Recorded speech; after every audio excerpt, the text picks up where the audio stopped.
চিত্রনাট্যকার ও চলচ্চিত্র সমালোচক সাদিয়া খালিদ রীতির প্রথম পকেট বই রীতিবাক্য প্রকাশিত হয়েছে।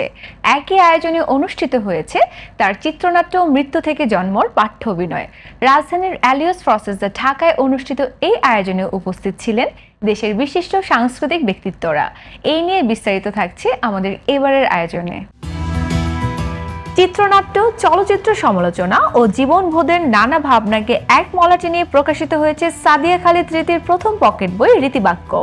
বইটির মোড়ক উন্মোচনের পাশাপাশি একই আয়োজনে মঞ্চস্থ হয়েছে তার চিত্রনাট্য মৃত্যু থেকে জন্মর পাঠ্য অভিনয়।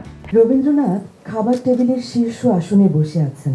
তিনি নিজের ভাবনায় ডুবে যান। কণ্ঠস্বরটি অদ্ভুতভাবে পরিচিত। না পেয়ে খালি পায়ে তাড়াতাড়ি সিঁড়ির দিকে চলে যান। তিনি পা টিপে টিপে সিঁড়ি বেয়ে উপরে ওঠেন। গত বুধবার রাজধানীর অ্যালিয়স ফ্রসেস ঢাকায় অনুষ্ঠিত হয় এই আয়োজন। এতে উপস্থিত ছিলেন সঙ্গীত শিল্পী আবিদা সুলতানা, রফিকুল আলম। এই বিষয়টা আমাকে অত্যন্ত ভালো লেগেছে, এই শব্দটা nothing is mine, not even me.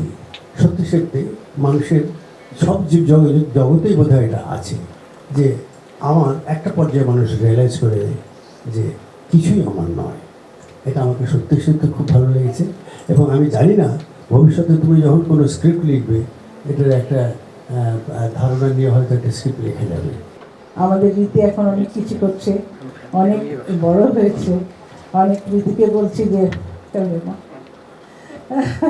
তুমি তোমার মতো করে তুমি চলো, তুমি যেখানে ইচ্ছা ডানা মেলে উড়ে যাও, তোমার কোথাও কোনো বাধা নেই।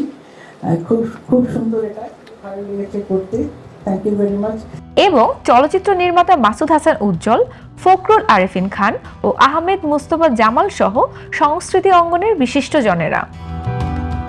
রীতিবাক্য বইটিতে স্থান পেয়েছে লেখকের ৯৯টি ভাবনা, জীবনবোধ, আত্ম অনুসন্ধান ও আত্মস্মৃতির পাশাপাশি সাধারণ জীবন জ্ঞান, চলচ্চিত্র সমালোচনা, সমসাময়িক প্রসঙ্গ, ভালোবাসা ও স্মৃতির মতো ব্যক্তিগত অনুভূতি উঠে এসেছে এই বইটিতে।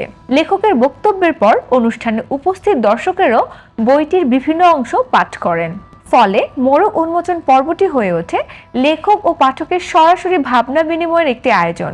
চিত্রনাট্যকার ও চলচ্চিত্র সমালোচক Sadia Khalid Riti university of California, Los Angeles অর্থাৎ UCLA থেকে চিত্রনাট্য রচনা বিষয়ে পড়াশোনা করেছেন।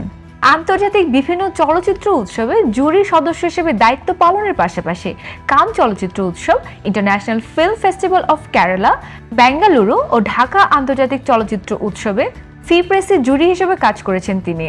এই বুক লঞ্চের মধ্যে যেই সব কথা লিখেছি তার মধ্যে একটা বড় অংশ আসলে সমালোচনা কেন্দ্রিক ছিল, এবং সেটার বাইরেও আসলে একজন মানুষ হিসেবে আমাদের যেসব চিন্তা ভাবনা থাকে সেটাকে লিপিবদ্ধ করার একটা প্রচেষ্টা।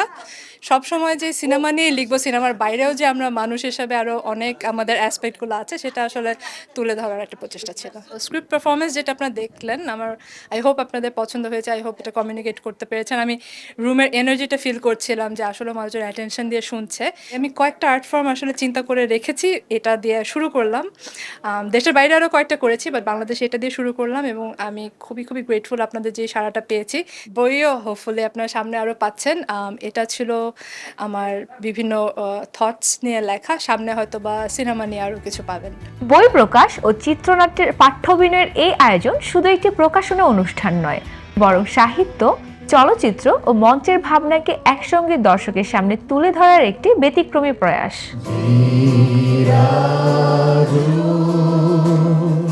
সত্য